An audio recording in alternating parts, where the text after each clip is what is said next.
조선 초기 한 소년이 나라를 위해 칼을 들었습니다. 그의 이름은 남이.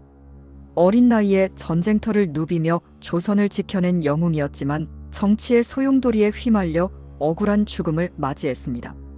오늘 우리는 남이 장군의 이야기를 통해 조선의 역사와 그의 비극을 되짚어 보려 합니다.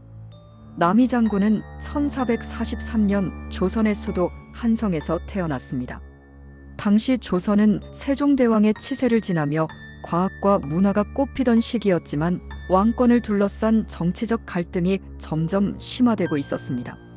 특히 단종이 어린 나이에 왕위에 오르며 권력 다툼이 격화되었고 그의 삼촌 수양대군이 왕위를 찬탈하며 세조로 즉위하게 됩니다.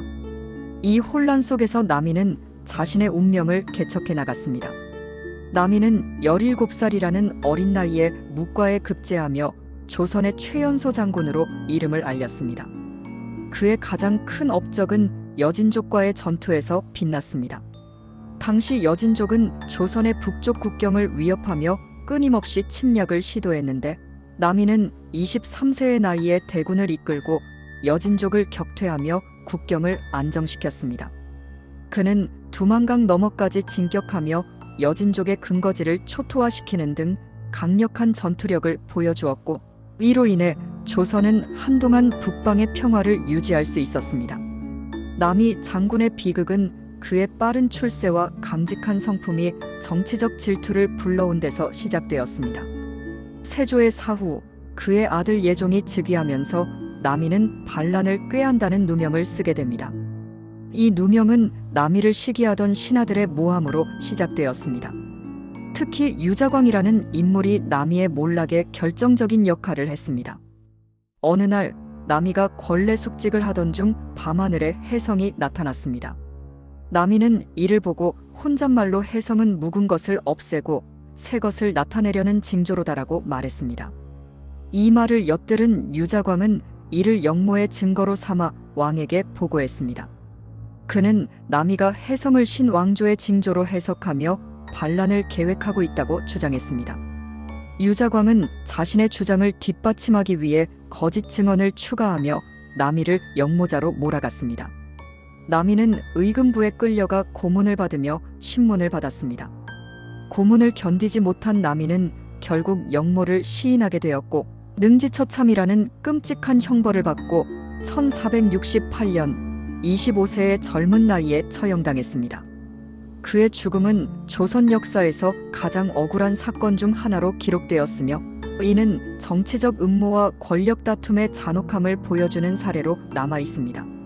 남이 장군의 죽음 이후 유자광은 이때 1등 공신에 봉해지며 권력을 더욱 강화했습니다. 그러나 그의 간악한 행위는 후대에 비판받았고 남이의 죽음은 무고에 의한 억울한 사건으로 결론지어졌습니다. 순조 18년 1818년 그의 후손인 남공철의 주청으로 남이 장군의 명예가 회복되었지만 그의 삶은 이미 비극으로 끝나고 말았습니다. 남이 장군의 죽음은 단순히 한 젊은 장군의 비극으로 끝나지 않았습니다. 그의 삶과 죽음은 조선 역사에 깊은 흔적을 남겼으며 후대에 걸쳐 다양한 방식으로 기억되고 평가되었습니다.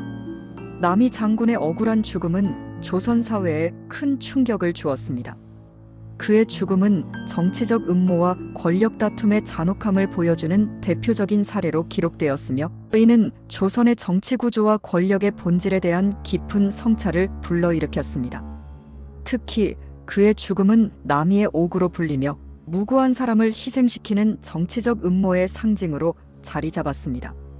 이는 후대의 학자들과 문인들에게도 큰 영향을 미쳤으며 그들은 남이 장군의 이야기를 통해 정의와 공정함의 중요성을 강조했습니다. 남이 장군의 명예는 순조 18년 1818년에 이르러서야 회복되었습니다. 그의 후손인 남공철이 상소를 올려 그의 억울함을 풀고 관작을 복구받았습니다.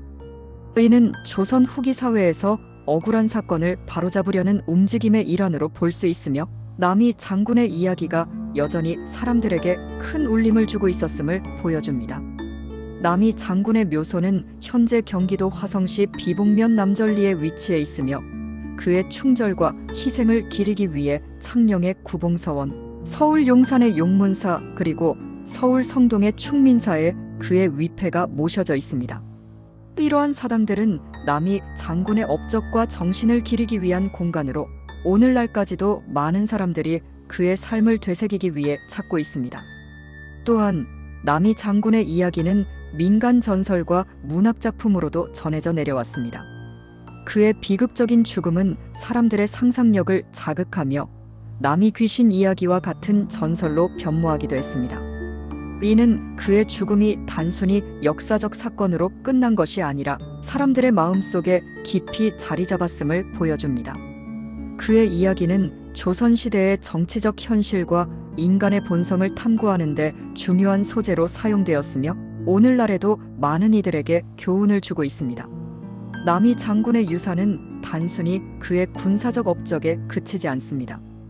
그는 조선의 북방을 안정시키며 나라를 지킨 영웅이었을 뿐만 아니라 그의 죽음은 정의와 공정함의 중요성을 일깨워주는 상징으로 남아 있습니다. 그의 이야기는 우리에게 역사의 교훈을 되새기게 하며 억울한 희생을 막기 위해 우리가 어떤 노력을 해야 하는지를 생각하게 만듭니다. 오늘날 남이 장군의 이름은 조선의 숨은 영웅으로 기억되고 있습니다. 그의 삶과 죽음은 우리에게 역사의 진실을 마주하고 정의를 위해 싸우는 것이 얼마나 중요한지를 가르쳐줍니다.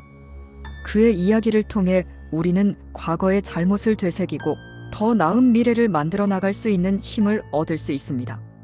남이 장군의 이야기는 단순한 전쟁의 기록이 아닙니다.